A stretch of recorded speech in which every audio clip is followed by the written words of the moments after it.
नमस्कार, मी हर्षदा स्वकुळ. मला असं आता वाटायला लागलंय की निवडणुका दर 3 महिन्यांनी ठेवाव्यात, क्वार्टरली. संविधानात बदल करायची भाजपची इच्छा आहेच आहे ना. मग एक संविधानात बदल कराच म्हणावं की 5 वर्षांपेक्षा दर 3 महिन्यांनी निवडणुका ठेवा. किंवा दिल्लीच्या सीएम आहेत ना रेखा गुप्ता, त्यांनी कशी एक थाप मारली आहे की भगतसिंग यांनी काँग्रेसच्या विरोधात येऊन बॉम्ब्स फोडले, तशी एक पुढी सोडून द्या म्हणावं की संविधान बदललंय आणि निवडणुका दर 3 महिन्यांनी होणार आहेत. काय की चुकीचा इतिहास सांगून लोकांच्या मेंदूला बुरशी चढवण्यापेक्षा दर 3 महिन्यांनी निवडणुका आल्या तर किमान राजकारणाला लागलेली बुरशी तरी मतदारांना छान नेहमी दिसत राहील ना. एक वेळ जनतेचे प्रश्न, रोजमर्रे की जिंदगी ती सॉल्व्ह करण्यासाठीचे प्लॅन्स, हे सगळं which is very old fashion. निवडणुकीचा हा सगळा काही आत्मा नसला आता तरी चालेल एक वेळ, पण हा जो एक नवा ट्रेंड झाला आहे ना सुरू, तो मला आता फार आवडू लागला आहे निवडणुकांचा. मुंबईमध्ये कसं आहे ना की राजकीय घडामोडींना काही कमी नाही, राईट. इनफॅक्ट ठाकरे बंधूंची युती झाल्यापासून आम्हाला काही चिंता नाही, आम्हाला काही फरक पडत नाही म्हणत सत्ताधाऱ्यांनी शेवटी ठाकरेंचाच मुद्दा फार अर्णबपर्यंत सांगत फिरायला सुरुवात केली आहे. आम्हीही मराठीसाठी काहीतरी करतोय, आम्हीही मराठीसाठी खूप केलंय. आता खरं तर कर नाही द्यायला डर कशाला पाहिजे. मराठी माणसासाठी जर मुंबईत एवढं झालंय, महाराष्ट्रात खूप काम केलंय, 25 वर्षात बीएमसीमध्ये फक्त भ्रष्टाचार उद्धव ठाकरेंच्या शिवसेनेनं केला आहे, तर मग कशाला ठाकरे बंधूंच्या मराठीच्या मुद्द्याला सत्ताधाऱ्यांनी अंडरलाईन केला पाहिजे. नहीं, हमारे इन्फ्लुएंस तो थी 30-35 लोग रहते थे हम लोग, कोई इन्फ्लुएंस नहीं थी, यही चलाते थे, हमको पूछते भी नहीं थे. स्कैम कर रहे थे आप कह रहे हो? बिल्कुल स्कैम कर रहे थे, हमने कई बार उसका विरोध किया. इन्वेस्टिगेट क्यों नहीं हमने किया ना. विश्वास पाहिजे ना मराठी माणसावर की आपण केलंय या माणसासाठी, बुवा हा माणूस आपल्याला वोट तर नक्की देईल. राजकीय मुद्दा असला इतरांचा म्हणून काय झालं, मराठी माणूस आपल्या मागे उभं राहील. अर्णबला कशाला प्रूफ करायला पाहिजे ते. जो मराठी माणूस का मुद्दा है उस मुद्दे पर मुझे बोलने दीजिए. हम कहाँ से आए? मैं गुजरात से आया क्या, या मध्य प्रदेश से आया, या यूपी से आया? मैं भी मराठी हूँ, मेरा अमित साटम भी मराठी है, मेरा आशीष शेलार भी मराठी है, मेरे सारे रवि चौहान भी मराठी है, हम भी मराठी है भाई. हम भी मराठी के लिए जीते, हम भी मराठी के लिए लड़ते. लेकिन इसका मतलब ये नहीं है कि आप केवल मराठी के नाम पर राजनीति करो. पण मराठीचा मुद्दा जर फक्त राजकीय असेल असं वाटत असेल तर बोलू देत ना फक्त ठाकरे बंधूंना. पण ते सतत प्रूव्ह करायला लागतंय, कारण मराठी माणसावर सोडा, महायुतीतल्याच पक्षांमध्ये कितपत विश्वास राहिलाय हा प्रश्न आता जनतेला पडावा. अशा 2 मोठ्या घटना बुधवारी राज्यात घडल्या, तुमच्यापर्यंत त्या पोहोचल्या पण असतील.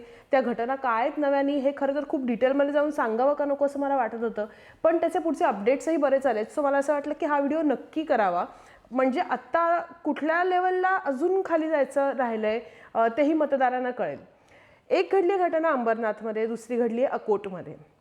सुरुवातीला सांगते की महायुतीत भाजप, राष्ट्रवादी काँग्रेस पक्ष, अजित पवार, शिवसेना, एकनाथ शिंदे हे सध्या जे विरोधक मोडमध्ये गेलेत ना, ते मागच्या महिन्यात पण तसंच गेले होते, त्यामुळे काही बिग डील नाही आहे. पण निवडून आल्यावर ते पुन्हा एक होणार आहेत असंही जनतेला वाटतंय, अशी पण खूप मतं येत आहेत. त्यामुळे आता ते एकमेकांच्यावर जे उरावर बसलेत ना वेगवेगळ्या सभांमधनं, ते एक निव्वळ नाटक असेल, ड्रामा असेल, किंवा पुणे पिंपरी चिंचवड निवडणुका चुरचुरीत करण्यासाठीचा एक फॉर्म्युला असेल असं आता वाटायला लागलंय बऱ्याच मतदारांना. आणि हा जर सगळा ड्रामा असेल ना, तर अभिनेत्यांकडून मुलाखती करून घेणं हे सत्ताधाऱ्यांनी आता थांबवावं, कारण ते स्वतःच खूप सुंदर अभिनय करतात, याची पावती मतदार आता देणारच आहे. त्यामुळे अभिनेत्यांना पत्रकार करण्याची काही गरज नाही आहे. असो, तर भाजपचा शिंदेच्या शिवसेनेला मोठा करण्याचा कसा अजिबात प्लॅन नाही आहे हे आता अंडरलाईन झालंय. आणि याच्या 2 घटनांपैकी एक उदाहरण घडलंय अंबरनाथमध्ये, तिथपासून आपण सुरुवात करू.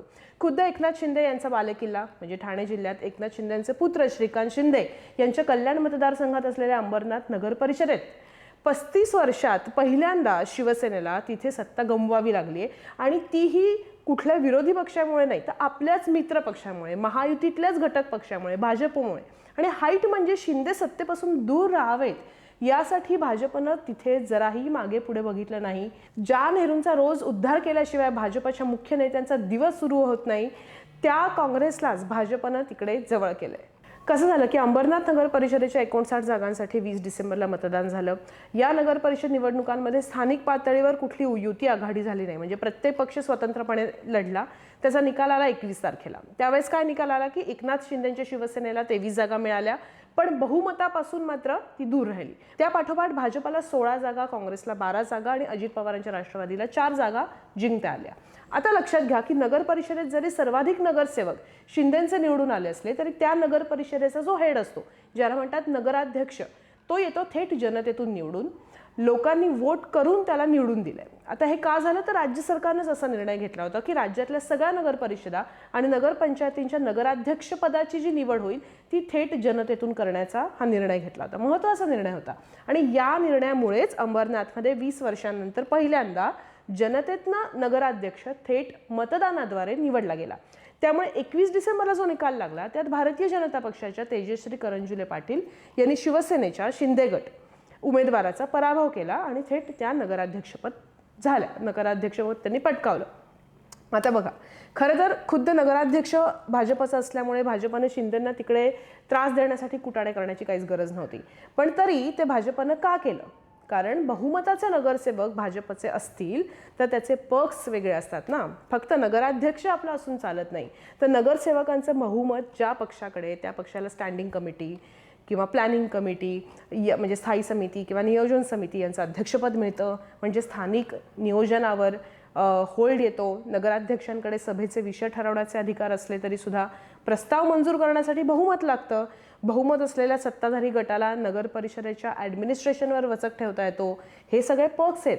आता खरं तर या निकालानंतर सुद्धा भाजपला शिंदेंबरोबर अलायन्स करणं शक्य होतं. बहुमताचा आकडा होता 31. पण शिंदेंना सोडून 100% भाजप पाहिजे, म्हणजे त्याच्यात बाकी कोणी चालतील पण शिंदे नको, असा हा फॉर्म्युला होता. अजित पवारांच्याच भाषेत राक्षसी भूक. त्यामुळे भाजपनं काँग्रेस आणि राष्ट्रवादी काँग्रेस अजित पवार यांच्या नगरसेवकांबरोबर युती केली आणि 31चा बहुमताचा आकडा गाठला. त्याला नाव दिलं अंबरनाथ विकास आघाडी.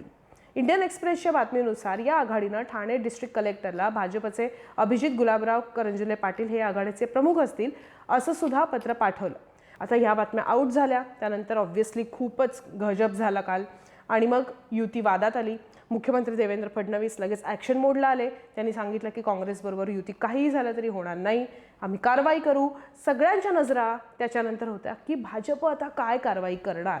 जसं काँग्रेसनं 12 नगरसेवकांना डायरेक्ट पक्षातनं हाकलून दिलं तसं काय भाजप करणार का? पण कसलं काय, काँग्रेसनी नगरसेवक जे हाकलले ते एका रात्रीत भाजपने घेतले. भाजपनं त्यांच्या पक्षातल्या नगरसेवकांवर कारवाई करण्याचं तर सोडाच, पण काँग्रेसने निलंबित केलेल्या 12 नगरसेवकांनाच भाजपत घेतलं. प्रदेशाध्यक्ष रवींद्र चव्हाण म्हटलेत की हे नगरसेवक सत्तेसाठी नाही तर विकास कामांसाठी आमच्यासोबत आहेत.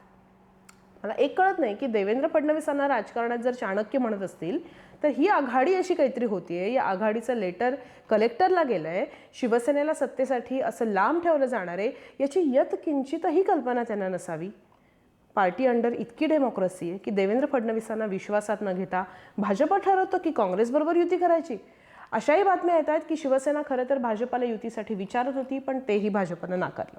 दुसरी त्याहून इंटरेस्टिंग युती झाली होती अकोटमध्ये. मुंबईमध्ये शिवसेनेची सत्ता आली तर खान महापौर होईल ही भीती घातली जाते. नवनीत राणा तर दिवसरात्र हनुमान चालिसेचा घोष करत 20 मुलं करण्याचे फालतू सल्ले देत आहेत. ओवेसींना कसं पाकिस्तानात पाठवा अशी बडबड करतायत. न्यूयॉर्कमध्ये झोहरान ममदानी महापौर झाला त्याची पण भीती इथे मुंबईकरांना दाखवली जाते. पण आय गेस भाजपचं जे ग्रामीण केडर आहे ना ते थोडं सेक्युलर आहे असं मला वाटलं. कारण अकोला जिल्ह्यातल्या अकोट नगरपालिकेच्या निवडणुकीत मात्र भाजप MIM बरोबर गेलं, तिथे आघाडी केली. नाही, एवढं काही असं ऐतिहासिक वगैरे झालं नाही आहे. 2018मध्ये जम्मू काश्मीरमध्ये सत्तेसाठी मेहबूबा मुफ्तींच्या PDP बरोबर गेलीच होती की भाजप. पण इथे आत्ता कसं झालं आहे, सिच्युएशन बदलली आहे ना हो, की सोशल मीडिया एवढा गरमागरम आहे. लोकांच्या हातात सगळ्या कारनाम्यांची, तुमच्या वक्तव्यांची पुस्तकंच असतात. अकोट नगरपंचायतीमध्ये एकूण 35 जागा आहेत. त्याच्यापैकी 2 जागा या रिक्त होत्या. त्या सोडून 33 जागांवर निवडणूक झाली. भाजपला किती मिळाल्या? तिथे 11 जागा मिळाल्या.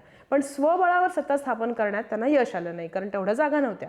त्याच्यामुळे त्यांनी काय केलं की 5 जागा मिळालेल्या MIMला सोबत घेऊन भाजपनं हे स्थापन केलं. आता हे सगळं चाललंय हे जनतेच्या विकासासाठी चाललंय. ओके, हे विसरू नका, तुमचा विकास होणार आहे म्हणून हे सगळं चाललंय. त्यामुळे त्याला नाव दिलं गेलं अकोट विकास मंच. त्याची नोंदही झाली जिल्हाधिकाऱ्यांकडे. या आघाडीत मात्र भाजपने शिंदेना एकटं नाही सोडलं. इथे तर त्यांनी 2 शिवसेनांचा मिलाफ केला. म्हणजे ठाकरेंच्या शिवसेनेचे 2, शिंदेच्या शिवसेनेचा 1, अजित पवारांच्या राष्ट्रवादीचे 2, शरद पवारांच्या राष्ट्रवादीचे 2, तर बच्चू कडू यांच्या प्रहारचे 3 सदस्य असं मिळून एकूण 26 जण एकदम एकत्र आले. सर्व पक्षांना भारतीय जनता पक्षाच्या व्हिपचं पालन करणं बंधनकारक राहणार आहे असं सांगितलं गेलं आणि भाजप आमदार रवी ठाकूर हे या आघाडीचे गटनेते आहेत असंही बातम्यांमध्ये आलं. आता इथे सुद्धा ही बातमी आऊट झाल्यानंतर मुख्यमंत्र्यांनी सांगितलं की काहीही झालं तरी नाही युती चालणार नाही MIM बरोबर. भाजपनं मग आमदार प्रकाश भारसाखळे यांना कारणे दाखवा नोटीस बजावली आहे अशी पण बातमी आता येते. पण माझे मगाचे सेम प्रश्न इथे लागू होतात. रिवाइंड करा व्हिडिओ, पुन्हा तेच ऐका. म्हणजे हे खरं पक्ष नेतृत्वाला माहितीच नव्हतं, हे आत्ता कळलं, जसे निकाल ॲक्च्युली 21 तारखेलाच लागलेत. हे सगळ्यावर तुमचा मतदार म्हणून विश्वास बसतो का? आणि जी कारवाई होणार म्हणजे काय होणार कारवाई? म्हणजे फेरनिवडणूक होणार आहे का, की सत्ता सोडून देणार आहे भाजप, किंवा काय कारवाई होणार आहे? नगरसेवकांना पक्षातून हाकलून देणार आहे का? तर असे बरेच प्रश्न आहेत. आणि तुम्हाला एक सांगू का, या अनोख्या अशा ज्या युत्या आहेत ना, त्या पहिल्यांदा नाही होते, त्या होतात, बरोबर आहे. पण पक्षश्रेष्ठींना अंधारात ठेवून, म्हणजे खरंच ते अंधारात असतील असा एक भाबडा विश्वास आपण ठेवू, तर अशांना अंधारात ठेवून ते झाल्यात का याआधी, हा खरा प्रश्न आहे. आणि आत्ता या बातम्या बाहेर आल्यावरच हे चालणार नाही, ते चालणार नाही, हे आम्ही होऊन देणार नाही, ही वक्तव्य कशाला? नाही, युत्या करा, आपण मग आपला तो बाबे आणि दुसऱ्याचं ते कार्ट असं तरी नको ना. आपण युती किंवा आघाडी केली की ती जनतेच्या विकासासाठी, नागरिकांच्या कल्याणासाठी, ब्ला ब्ला ब्ला ब्ला. पण तीच युती किंवा आघाडी दुसऱ्यांनी केली, विरोधकांनी केली की ते साटलोटं, ती अभद्र युती. असं कसं काय? म्हणजे कशाला अभद्र विभद्र शब्द वापरायचे? आठवतंय का, दादा नाराज, दादा निघाले, दादा नॉट रिचेबल, किती बातम्या असायच्या 5 वर्षांपूर्वी. एकदा तर पहाटेचा शपथविधी करून आले दादा, ताईंनी लगेच फॅमिली स्प्लिट वगैरे स्टेटसही ठेवलं होतं. पण हे उपमुख्यमंत्रीपद काही 72 तासांच्या वर त्यावेळेस टिकलं नाही. साहेबांनी दादांना समजावून शुचिरभूत करून पुन्हा पक्षात घेतलं. मग पुन्हा दादा नाराज, दादा चालले, दादा नॉट रिचेबल. आणि खरोखरच एक दिवस दादा गेले की भाजपसोबत. उद्धव ठाकरेंच्या शिवसेनेचं जे झालं ते शरद पवार यांच्या राष्ट्रवादीचंही झालं. 2 पक्ष, 2 चिन्ह, 2 वेगळ्या चुली, उभा दावा कोर्टात, पक्षासाठी, चिन्हासाठी. मतदारांना वाटलं की झालं, संपलं. पण कुठलं काय, राजकारणात असं काहीही संपत नसतंय. पुणे महानगरपालिका निवडणूक लागल्यावर दोन्ही राष्ट्रवादी एकत्र आल्या. मग हे सगळं होत असताना ठाकरे बंधू एकत्र आले, तर पोटात दुखायचं कारण काय? सांगायचा मुद्दा हा आहे ना की 1947 साली बघा, म्हणजे आता पुन्हा आपण मागे जाऊ. हो, नेहरूंच्या काळात ते तसेच आता पॅटर्न झालं आहे ना. लेट्स गो बॅक टू नेहरूचा काळ. तर या नेहरूंच्या काळात 1947मध्ये भारत जेव्हा स्वतंत्र झाला तेव्हा काय होतं, स्वातंत्र्य मिळालं होतं, पण भारत तुकड्या तुकड्यांमध्ये विभागलेला होता. शक्ल दिसायची, ती दिसू नये त्याची काळजी घेणं, त्याला एकसंध राष्ट्र म्हणून त्याची ओळख निर्माण करणं, हे खूप जिकिरीचं काम होतं त्यावेळेच्या सरकारच्या समोर. तेव्हाच्या नेत्यांनी ते शिवधनुष्य पेलण्यासाठी जीव ओतला. पण तेव्हा दिसली नाहीत एवढी राजकीय शक्ल आताच्या भारतात दिसतात, आत्ताच्या महाराष्ट्रात दिसतात. सत्तेसाठी इतकं सगळं विकलं गेलंय की राज्यातल्या नेत्यांना आणि पक्षांना मल्टिपल पर्सनॅलिटी डिसऑर्डर झालाय की काय, अशी एक शंका मनात यायला लागते. अभद्र युत्या आणि आघाड्यांना असे आजचे दिन आलेले असताना त्यांचा हा डिसऑर्डर बरा व्हावा असंच शेवटी आपण म्हणू शकतो. खरं तर ह्या शुभेच्छा आपण त्यांना नको द्यायला, मतदारांनाच म्हणूयात. गेट वेल सून लोक.